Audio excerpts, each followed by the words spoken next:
Hello all, welcome to our channel filmy hunt. మనకు present ఓటీటీలో most trending లో ఉన్న ది బెస్ట్ మూవీస్ లిస్ట్ అయితే ఈ వీడియోలో తీసుకొని వచ్చాను. ఈ వీడియోలో చెప్తున్న ప్రతి ఒక్క మూవీని మీరైతే మిస్ చేసుకోవద్దు. ఈ మూవీస్ అన్ని కూడా మీకు మంచి ఎక్స్పీరియన్స్ అయితే ఇస్తాయి. అండ్ వీడియో నచ్చితే ఒక లైక్ చేయండి. మీ ఒపీనియన్ ఏదైనా సరే కామెంట్ సెక్షన్ లో కామెంట్ చేయండి. అండ్ కొత్తగా ఎవరైనా మన ఛానల్ చూస్తున్నట్లయితే డోంట్ ఫర్గెట్ టు సబ్స్క్రైబ్. మన ఛానల్ అయితే సబ్స్క్రైబ్ చేసుకొని పక్కనే ఉన్న బెల్ బటన్ అయితే ఆన్ లో పెట్టుకోండి. ఇంకా లేట్ చేయకుండా వీడియోని అయితే స్టార్ట్ చేసేద్దాం. ఇక మన లిస్ట్ నెంబర్ 1 బోతాద్దం భాస్కర్ నారాయణ. ఒక డిఫరెంట్ కంటెంట్ ఉన్న మంచి థ్రిల్లర్ మూవీని ఎంజాయ్ చేయాలి అని అనుకుంటే మీరు దీన్ని మిస్ చేసుకోవద్దు. మూవీ అయితే మాత్రం చాలా బాగుంటుంది. సింపుల్ గా దీని కాన్సెప్ట్ ఏంటి అంటే, ఆంధ్రప్రదేశ్ కర్ణాటక సరిహద్దు ప్రాంతంలో వరుసగా హత్యలు జరుగుతూ ఉంటాయి. ఎవరో గుర్తు తెలియని ఒక సైకో కిల్లర్ మహిళల్ని హత్య చేసి వారి తలల్ని తీసుకొని ఆ స్థానంలో దిష్టి బొమ్మలు పెడుతూ ఉంటాడు.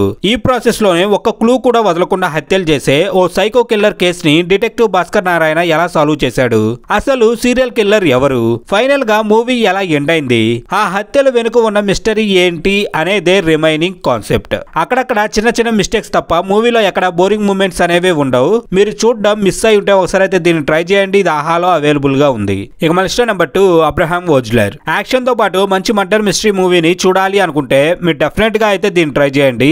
ఈ మూవీ మాత్రం మీకు నచ్చుతుంది. సింపుల్ గా దీని కాన్సెప్ట్ ఏంటి అంటే, అబ్రహాం వోజ్లర్ ఒక ఏసీపీ అయితే తన ఫ్యామిలీతో కలిసి టైం స్పెండ్ చేస్తున్న టైంలో ఎవరో అన్నోన్ పర్సన్స్ తన వైఫ్ అండ్ డాక్టర్ ని కిడ్నాప్ చేస్తారు. సేమ్ టైం లోనే ఒక సిటీలో వరుసగా హత్యలు జరుగుతూ ఉంటాయి. అవి ఎవరు ఎందుకు చేస్తున్నారు అనేది ఎవరికి తెలియదు. అయితే ఆ కేసుని సాల్వ్ చేయమని వోజ్లర్ కి అప్పగిస్తారు. సో ఆ కేసు ఎన్ని మలుపులు తిరిగింది, ఆ హత్యలన్నీ చేస్తున్న కిల్లర్ ఎవరు అనేదే రిమైనింగ్ కాన్సెప్ట్. ఇన్ కేసు మీరు దీన్ని మిస్ అయితే ఈ సినిమా మనకి హాట్‌స్టార్ లో అవైలబుల్ గా ఉంది. మీకు ఇంట్రెస్ట్ ఉంటే మాత్రం దీన్ని అయితే ఒకసారి ట్రై చేయండి. ఇక మన list number 3 Oppenheimer. Real life లో జరిగిన ఇన్సిడెంట్స్ ని బేస్ చేసుకొని ఈ సినిమాని అయితే తీశారు. రెండో ప్రపంచ యుద్ధం టైంలో జరిగిన పరిస్థితుల్ని చాలా బాగా చూపించారు సినిమాలో. సింపుల్ గా దీని కాన్సెప్ట్ ఏంటి అంటే, రెండో ప్రపంచ యుద్ధం జరుగుతున్న రోజుల్లో అణుబాంబు తయారు చేయమని అప్పటి ఫేమస్ సైంటిస్ట్ అయిన ఓపెన్ హైమర్ ని అమెరికా సహాయం కోరుతుంది.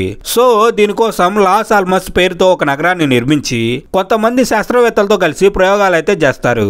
కొన్ని ఇన్సిడెంట్స్ తరువాత సక్సెస్ఫుల్ గా అణుబాంబును అయితే తయారు చేస్తారు. అణుబాంబు తయారీకి ముందు ఓపెన్ హైమర్ జీవితంలో ఏం జరిగింది, ఆ తరువాత ఏమైంది, ఫైనల్ గా మూవీ ఎలాంటి టర్న్ తీసుకుంది అనేదే రిమైనింగ్ కాన్సెప్ట్. దీని ప్రెజెంటేషన్ అండ్ టేకింగ్ అంతా కూడా నెక్స్ట్ లెవెల్ లో ఉంటుంది. అప్పుడు జరిగిన ఇన్సిడెంట్స్ ని చాలా బాగా చూపించారు. మీకు ఇంట్రెస్ట్ ఉంటే ఇది జియో మూవీస్ లో అవైలబుల్ గా ఉంది. So don't miss it. ఇక నెక్స్ట్ నెంబర్ 4 రెబల్ మూన్. దీనికి సెకండ్ పార్ట్ కూడా ఉంది. ఇన్ కేసు మీరు దీని ఫస్ట్ పార్ట్ ని చూడకపోతే ఈ ఫస్ట్ పార్ట్ ని ఒకసారి అయితే ట్రై చేయండి. దీనిలో action episodes and different galaxies అన్ని కూడా చాలా బాగుంటాయి. సింపుల్ గా దీని కాన్సెప్ట్ ఏంటి అంటే, మన గెలాక్సీలో ఉన్న చిట్ట చివరి ప్రాంతం మీద కొంతమంది అయితే దాడి చేస్తారు. అయితే ఆ ప్రాంతం వాళ్ళు తమ సేఫ్టీ కోసం వేరే గెలాక్సీలో ఉన్న వాళ్ళని హెల్ప్ అడుగుతారు. వేరే గెలాక్సీలో ఉన్న వాళ్ళతో కలిసి వాళ్ళకి వచ్చిన ప్రాబ్లం మీద ఫైట్ చేయడానికి అయితే అందరూ సిద్ధమవుతారు. సో అసలు ఆ ప్రాంతానికి వచ్చిన ప్రాబ్లం ఏంటి, ఫైనల్ గా మూవీ ఎలాంటి టర్న్ తీసుకుంది అనేదే రిమైనింగ్ కాన్సెప్ట్. మూవీ అయితే చాలా బాగుంటుంది. ఇందులో విజువల్స్ అయితే ప్రతి ఒక్కరికి నచ్చేస్తాయి. మీకు ఇంట్రెస్ట్ ఉంటే ఒకసారి అయితే దీన్ని ట్రై చేయండి. ఇది నెట్ఫ్లిక్స్ లో అవైలబుల్ గా ఉంది. నెక్స్ట్ నెంబర్ 5 తులసి వనం. దీని కాన్సెప్ట్ అయితే బాగుంటుంది. బట్ దీని ఇంప్లిమెంటేషన్ లోనే కొన్ని ప్రాబ్లమ్స్ అయితే ఉన్నాయి. ప్రెసెంట్ ఓటీటీ లోనే ఉంది కాబట్టి ఇంట్రెస్ట్ ఉంటే ఒకసారి అయితే ట్రై చేయండి. సింపుల్ గా దీని కాన్సెప్ట్ ఏంటి అంటే, తులసి చిన్నప్పటి నుండి ఒక యాక్టర్ గానో లేదా ఒక క్రికెటర్ గానో అవ్వాలని అనుకుంటాడు. బట్ కొన్ని రీజన్స్ వల్ల ఆ రెండింటిని పక్కన పెట్టవలసి వస్తుంది. అయితే వన్ ఫైన్ డే తను కలలుగా అన్న డ్రీమ్ ని ఎలా అయినా సాధించాలి అని ఫిక్స్ అయ్యి దానికోసం ట్రై చేస్తూ ఉంటాడు. సో ఫైనల్ గా కథ ఎలా టర్న్ తీసుకుంది, తులసి డ్రీమ్ ఫుల్ఫిల్ అయిందా లేదా అనేదే రిమైనింగ్ కాన్సెప్ట్. ముందుగా చెప్పినట్టు చిన్న చిన్న మిస్టేక్స్ అయితే ఉన్నాయి మూవీలో. మీకు ఇంట్రెస్ట్ ఉంటే ఇది ఈటీవీ విన్ లో అవైలబుల్ గా ఉంది. సో ఒకసారి అయితే ట్రై చేయండి. ఇక మన లిస్ట్ నెంబర్ 6 ఏ వతన్ మేరే వతన్. క్విట్ ఇండియా ఉద్యమం టైంలో జరిగే స్టోరీ ఇది. ఆ టైంలో పరిస్థితులు ఎలా ఉన్నాయి, ఆ ఉద్యమాన్ని బ్యాక్ సైడ్ నుండి నడిపించింది ఎవరు, ఇలా చాలా పాయింట్స్ ని చాలా బాగా చూపించారు ఈ సినిమాలో. సింపుల్ గా దీని కాన్సెప్ట్ ఏంటి అంటే, క్విట్ ఇండియా ఉద్యమం జరుగుతున్న రోజుల్లో మహాత్మా గాంధీ ఇచ్చిన డూ ఆర్ డై పిలుపుతో 22 ఏళ్ల ఉషా మెహతా ఉద్యమంలో ఒక భాగంగా అవుతుంది. తన తండ్రిని ఎదిరించి మరి దేశం తరపున పోరాటానికి అయితే వెళ్తుంది మెహతా. కాంగ్రెస్ పార్టీకి మద్దతుగా రేడియో స్టేషన్ అయితే రన్ చేస్తూ ఉంటుంది. అయితే రేడియో రన్ చేస్తున్న వాళ్ళని పట్టుకోవడం కోసం ఒక స్పెషల్ టీమ్ అయితే ట్రై చేస్తూ ఉంటుంది. ఆ తరువాత నుండే కథ అన్ఎక్స్పెక్టెడ్ అన్ఎక్స్పెక్టెడ్ టర్నింగ్స్ అయితే తీసుకుంటుంది. సో ఫైనల్ గా కథ ఎలా ఎండ్ అయింది, రేడియో స్టేషన్ ని స్పెషల్ టీం కనిపెట్టిందా లేదా అనేదే రిమైనింగ్ కాన్సెప్ట్. క్విట్ ఇండియా ఉద్యమం అనగానే దాని మొత్తాన్ని నేను చూపించరు, ఆ టైంలో క్రూషియల్ రోల్ ఎవరిది, ఇలా మెయిన్ పాయింట్స్ అయితే చెప్పారు. మీకు ఇంట్రెస్ట్ ఉంటే ఇది ప్రైమ్ వీడియోలో అవైలబుల్ గా ఉంది, సో డోంట్ మిస్ ఇట్. ఇక next number 7 atom. Murder mystery thrillers నచ్చే వాళ్ళకైతే ఈ మూవీ చాలా బాగా నచ్చుతుంది. ఇన్ కేస్ మీరు చూడడం మిస్ అయితే ఒకసారి అయితే ట్రై చేయండి. ఈ మూవీ మాత్రం నెక్స్ట్ లెవెల్ లో ఉంటుంది. సింపుల్ గా దీని కాన్సెప్ట్ ఏంటి అంటే, ఒక ఊరిలో నాటకాలు వేసుకుంటూ బ్రతికే ఒక టీం ఉంటుంది. ఆ టీమ్ లో 11 మంది మగవాళ్ళతో పాటు ఒక అమ్మాయి కూడా వీళ్ళతో కలిసి పనిచేస్తుంది. అయితే వన్ ఫైన్ డే ఆ అమ్మాయిని దారుణంగా రేప్ చేసి మర్డర్ చేస్తారు. సో క్రైమ్ చేసింది ఎవరో ఎవరికీ తెలియదు. ఇలా కొన్ని సిరీస్ ఆఫ్ ఇన్సిడెంట్స్ తర్వాత అందరికి మిగిలిన 11 మంది మగవాళ్ళ మీద అనుమానం అయితే వస్తుంది.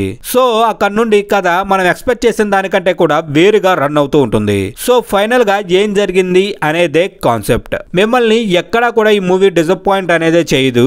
మీరు గానీ దీన్ని మిస్ అయ్యి ఉంటే ఇది ప్రైమ్ వీడియోలో అవైలబుల్ గా ఉంది, so don't miss it. Next number 8 true lover. Love stories ని చూసే వాళ్ళకైతే ఇది బెస్ట్ చాయిస్ అవుతుంది. కొన్ని సీన్స్ అయితే మన రియల్ లైఫ్ లో జరిగిన ఇన్సిడెంట్స్ అయితే గుర్తుకు తెస్తాయి. సింపుల్ గా దీని కాన్సెప్ట్ ఏంటి అంటే, అరుణ్ అండ్ దివ్య ఇద్దరు 6 years నుండి లవ్ చేసుకుంటూ ఉంటారు. అయితే వాళ్ళ ఉన్న పరిస్థితుల్లో దివ్య ఒక సాఫ్ట్వేర్ కంపెనీలో జాయిన్ అవుతుంది. అరుణ్ ఒక కాఫీ కేఫ్ పెట్టాలి అని ట్రై చేస్తూ ఉంటాడు. ఇలా కొన్ని ఇన్సిడెంట్స్ తర్వాత అరుణ్ కి దివ్య విషయంలో ఇన్సెక్యూరిటీ ఫీల్ అయితే వస్తుంది. ప్రతి చిన్న విషయాన్ని కాంప్లికేటెడ్ గా చూస్తాడు అరుణ్. సో ఇలా కొన్ని సిరీస్ ఆఫ్ ఇన్సిడెంట్స్ తర్వాత వీళ్ళిద్దరి లైఫ్ అన్ఎక్స్పెక్టెడ్ టర్నింగ్స్ అయితే తీసుకుంటుంది. సో ఫైనల్ గా ఏం జరిగింది, వీళ్ళ లైఫ్ లో వచ్చిన టర్నింగ్ ఏంటి అనేదే రిమైనింగ్ కాన్సెప్ట్. లవ్ స్టోరీస్ మీద ఇంట్రెస్ట్ ఉంటే మాత్రం మీరు దీన్ని డెఫినెట్ గా ట్రై చేయండి. ఇది డిస్నీ ప్లస్ హాట్‌స్టార్ లో అవైలబుల్ గా ఉంది, సో డోంట్ మిస్ ఇట్. ఇక నెక్స్ట్ నెంబర్ 9 కాలాపాని. మీరు ఒక డిఫరెంట్ అండ్ ఇంట్రెస్టింగ్ ఎలిమెంట్స్ ఉన్న మూవీని చూడాలి అనుకుంటే దీన్ని అయితే ఒకసారి ట్రై చేసి చూడండి. ఇది మీకు ఒక ఫ్రెష్ ఫీల్ అయితే ఇస్తుంది. ఈ సిరీస్ అయితే చాలా బాగుంటుంది, మీరైతే మిస్ చేసుకోవద్దు. సింపుల్ గా దీని కాన్సెప్ట్ ఏంటి అంటే, కొంతమంది అన్నోన్ పర్సన్స్ నుండి డాక్టర్స్ ఒక కొత్త వైరస్ అయితే కనుక్కుంటారు.